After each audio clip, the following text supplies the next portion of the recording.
Assalamualaikum Sobat Football United, ringan amatiran ala gua. Ada informasi yang tentu saja Sobat Football United juga sudah ikutin mungkin, yaitu terkait dengan Victor Gyökeres ya. Dramanya selesai, sudah mendapatkan klub baru, yaitu adalah dia akan ke London, dia akan ke North London, dia akan ke Arsenal. Sudah dikonfirmasi here we go oleh Fabrizio Romano. Ini juga mengakhiri ya semacam kayak spekulasi, mungkin juga ada sedikit drama ya antara Sporting dan juga klub-klub yang berminat. Dan salah satunya tentu saja Manchester United yang cukup sering menurut gue dikait-kaitkan dengan Victor Gyökeres.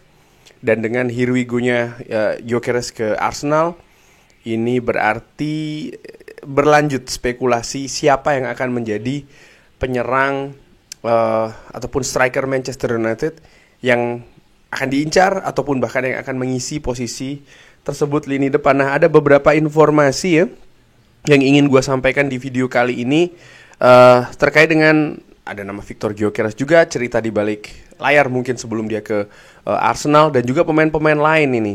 Oke, gue ingin mulai dari Jakobsben dulu. Manchester United disebutkan ya saat ini tidak dalam posisi mengejar Nicholas Jackson. Situasi hanya akan berubah kalau ada keadaan potensi finansial ya yang berubah secara signifikan. Ini yang disebutkan oleh Jakobsben. Lalu dari The Athletic nih ada juga kabar Benjamin Sesko. Ini dikabarkan ya, yang sebelumnya juga sempat dikaitkan dengan Manchester United. Ya, Benjamin Sesko sebelumnya diincar oleh Arsenal, bahkan kabarnya sudah diproses. Tapi dengan here we go-nya Gyökeres ke Arsenal, ini spekulasi terkait dengan Benjamin Sesko kembali terbuka. Fabrizio Romano sebelumnya mengabarkan bahwa Benjamin Sesko sangat ingin keluar dari klubnya saat ini, Red Bull Leipzig. Dan dikaitkan tentu saja dengan Manchester United. Tapi disebutkan oleh The Athletic, saat ini Benjamin Sesko ini bukan target yang serius ya. Ini terkait dengan biayanya dan juga gajinya yang tidak sesuai dengan budget dari Manchester United. Oke, gua akan simpan dulu. Dari David Ornstein dari The Athletic. Nah, ini di belakang layar dua pemain, yaitu adalah Ugo Ekitike serta Victor Gyökeres. Manchester United mencoba untuk masuk ke perburuan Ugo Ekitike pekan lalu. Tapi Eintracht Frankfurt atau penyerang Eintracht Frankfurt ini memiliki komitmen ya ke Liverpool. Lalu mereka ini menghubungi Sporting Lisbon tentang Victor Gyökeres. Walaupun sang striker ini dengan jelas ya mengatakan dia hanya tertarik bergabung Arsenal, dan Manchester United ya tidak ingin masuk lebih dalam di perburuan tersebut, kecuali memang ada keinginan yang sama antara sang pemain dan juga klub.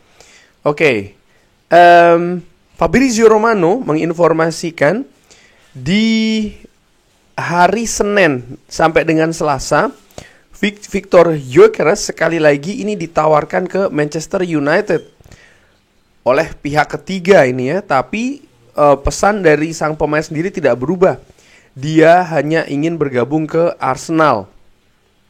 Di sisi lain, Fabrizio Romano juga menambahkan posisi dari Rasmus Højlund ya. Rasmus Højlund ini ingin tetap stay di Manchester United dan berjuang untuk tempatnya di Manchester United dan melakukan hal yang terbaik. Satu-satunya keadaan di mana Højlund ini bisa cabut dari Manchester United adalah kalau manajemen Manchester United, manajer Manchester United atau siapapun ya di klub mengatakan kepada sang pemain, oke, kita tidak percaya kepada kamu lagi dan Anda harus cabut. Dan dalam hal tersebut baru Rasmus Højlund akan mempertimbangkan untuk cabut dari klub. Dan keadaannya saat ini tidak demikian, atau katakanlah belum seperti itu ya. Balik lagi ini dari The Athletic. Benjamin Sesko ini adalah satu di antara beberapa nama yang Manchester United terus amatin ya. Bahkan semenjak dia berusia 16 tahun. Pembicaraan sempat terjadi musim panas yang lalu dengan komunikasi terbuka lagi tahun ini. Tapi dia bukan target serius untuk kali ini ya. Biaya untuk mendatangkan Šeško yang sangat tinggi yang diminta oleh Leipzig, ditambah gajinya, ini tidak sesuai dengan budget dari Manchester United. Dan juga performanya di Bundesliga musim lalu. Oke, dan di akhir pekan kemarin ya, ada laporan di Portugal kalau Manchester United ini sempat dekat untuk mendapatkan kesepakatan dengan Sporting terkait dengan Victor Gyökeres.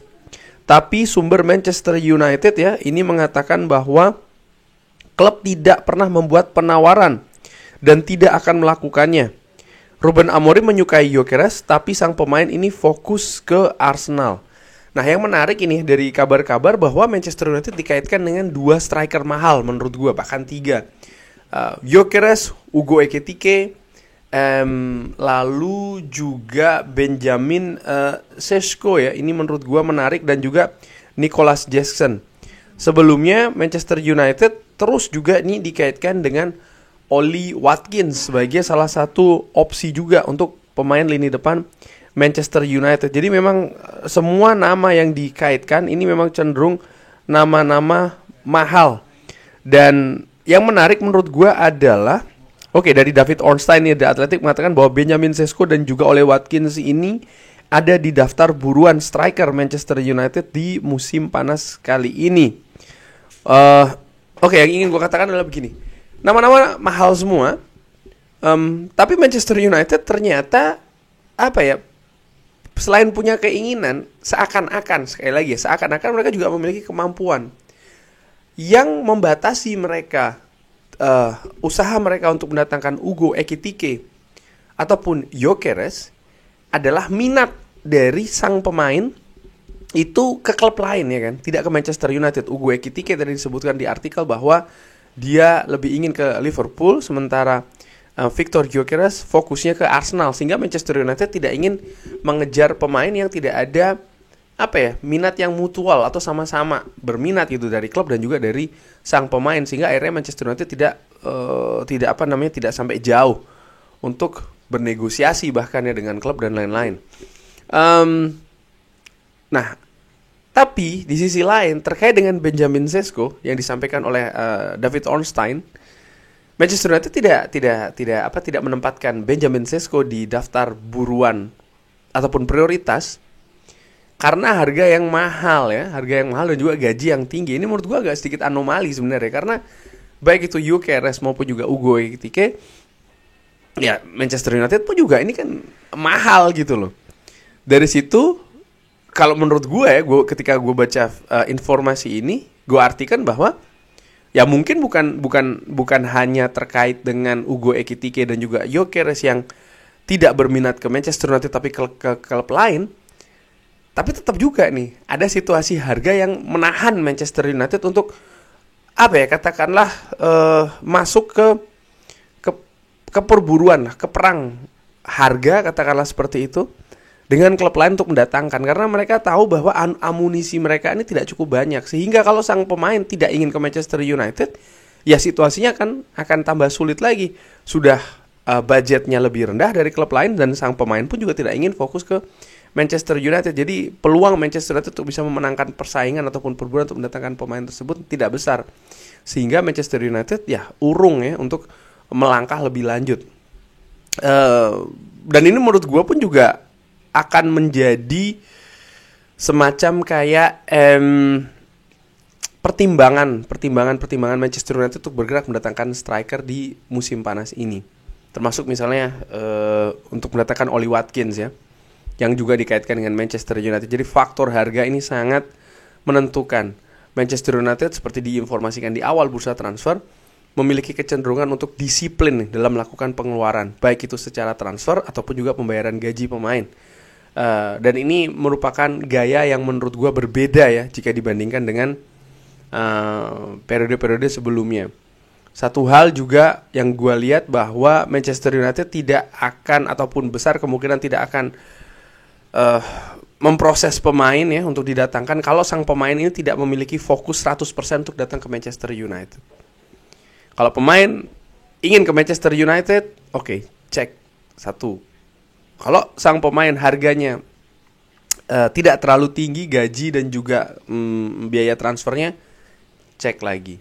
Kalau pemain ini sesuai dengan karakter yang ingin dikembangkan oleh Ruben Amorim di Manchester United, cek lagi. Baru mereka akan melakukan pergerakan. Tanpa itu semua menurut gue ya Manchester United tidak akan bergerak. Dan mungkin inilah kenapa juga Manchester United cenderung dalam tanda kutip lambat ya. Mungkin ada beberapa pendapat demikian di bursa transfer musim panas kali ini.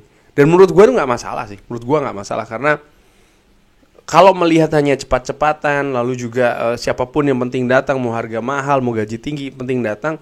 Ya ini pergerakan Manchester United di bursa transfer 3, 4, 5 tahun yang lalu, di mana justru setelahnya memberikan masalah baru di Manchester United di periode-periode selanjutnya. Dan ini yang tidak gue inginkan sebenarnya. Tapi menarik ya Sobat Football United, nama-nama yang memang juga banyak mungkin diharapkan oleh fans, oleh Sobat Football United juga, ternyata itu tadi memiliki ceritanya masing-masing. Dan dengan keadaan seperti ini dan juga informasi yang dikatakan oleh Fabrizio Romano terkait dengan Rasmus Højlund, menurut gue secara dengan amatiran peluang Rasmus Højlund untuk tetap stay di Manchester United ini sangat besar.